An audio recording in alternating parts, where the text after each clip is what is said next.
Hi, my name is Mitesh. I'm from Victoria and I'm a property investor and a mortgage broker.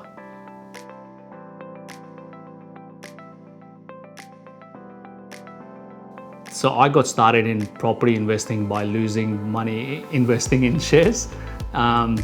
So that got me thinking that, okay, shares is not the way to go. So I started reading a little bit about property investing, started going to property meetups, and that got me started into property investment journey.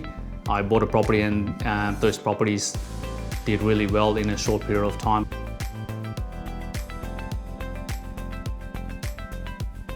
To be honest, I only thought that there was only two ways to make money, either shares or property. There was no crypto, there was no other forms of investing at the time. Definitely not the syndicate investing. I was definitely not aware of that.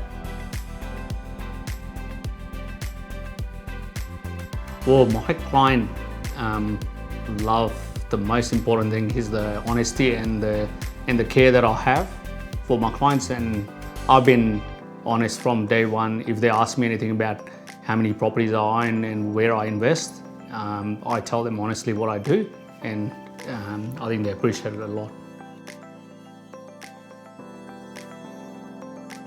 So the things that I learned growing my portfolio is that me being comfortable with the level of debt that I was gonna get into. Also, I think property investing is a very forgiving asset. It actually, even if you make a wrong move, as long as you hold on to it for a period of time, you'll do well, versus other investments. So what got me into mortgage broking is that I had built up a sizable property portfolio, and I was at a stage where I wasn't happy with the broker that I had, and I was looking out for a broker that can actually understands where I wanted to go, and a broker that had a broker that had probably a portfolio of properties, so they can understand how I can go to the next level.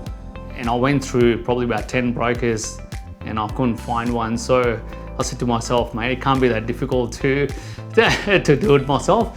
And it is, to be honest. Once I started doing it, it's not an easy gig for sure. But yeah, that's what got me started into property. The clients come to me with property inquiry because they see myself as someone that's been in the industry, that has bought properties, multiple properties, so they know that I've got the runs on the board, and they trust with the advice that I give them.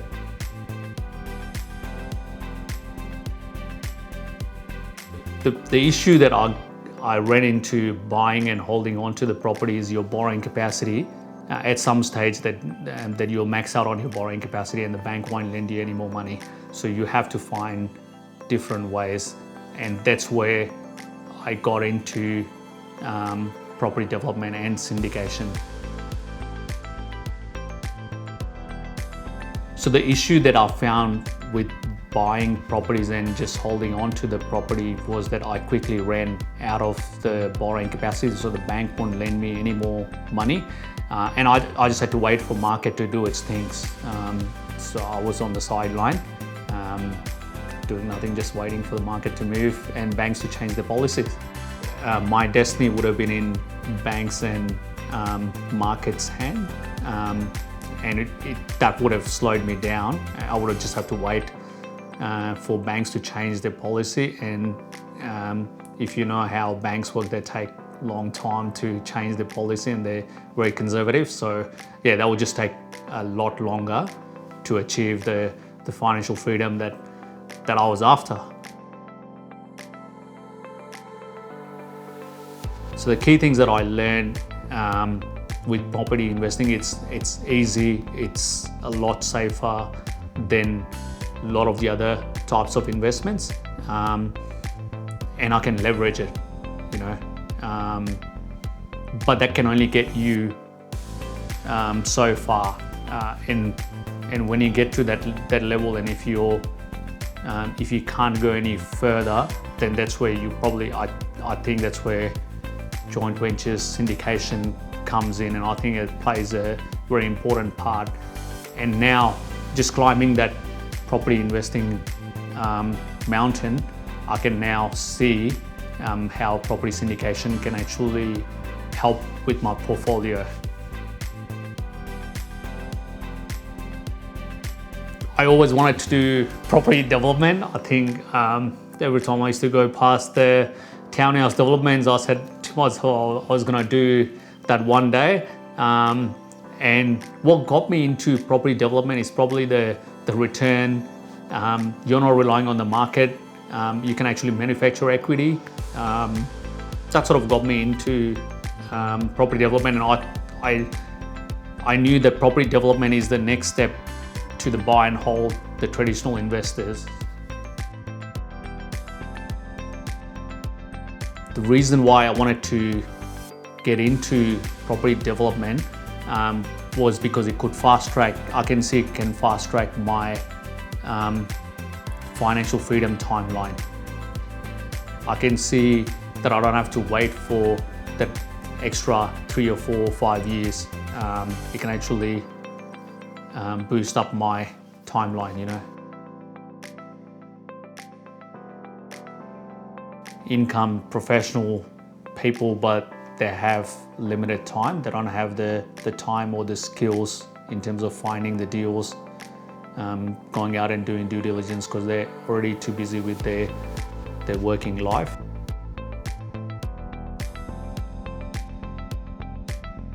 So I got involved with Scotty North well, I was always looking for ways to invest in properties. I'm always looking out for syndication, property investment options, and Scotty North's post, it just came up on my LinkedIn. It got my interest, and I reached out to them, got in touch with them, and that's how I got started.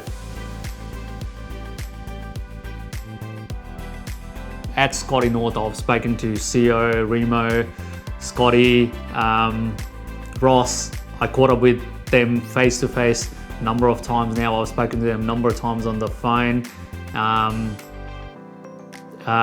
my engagement, my conversation with them has now gone to, I see them as a friend now.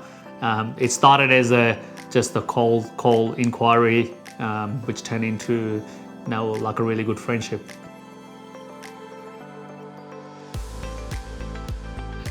So yeah, I met most of the Scotty North team. I'll start with CEO. I met CEO.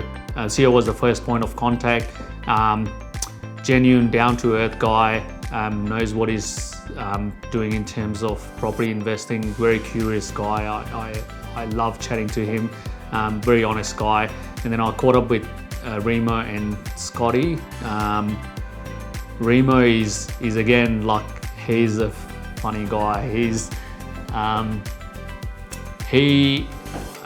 How should I say? From day one, we just got along.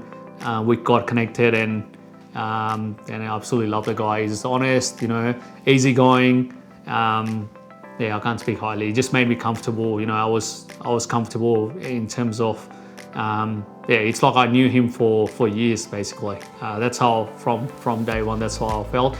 And Scotty's got probably, he's the brain of the brand, I guess. He knows what's going on in the property market. I feel like he knows a lot about what sort of properties will do well, knows what's going on in terms of the market, how the banks are moving with the lending, where they should go in terms of what types of property that they should go and invest in. So that's Scotty. And Ross is probably more technical. He knows, he's got the experience. I haven't dealt with him much with Ross, but I caught up with him once when they came to Melbourne. But yeah, he sounds like he's got a great wealth of knowledge as well. But together as a team, I feel like they've got every part of the property and investing and joint ventures covered. They've got this. Each person has their strengths, and their weaknesses are covered by other person. So I feel like they're a great bunch of guys, and they complement each other well, like really well.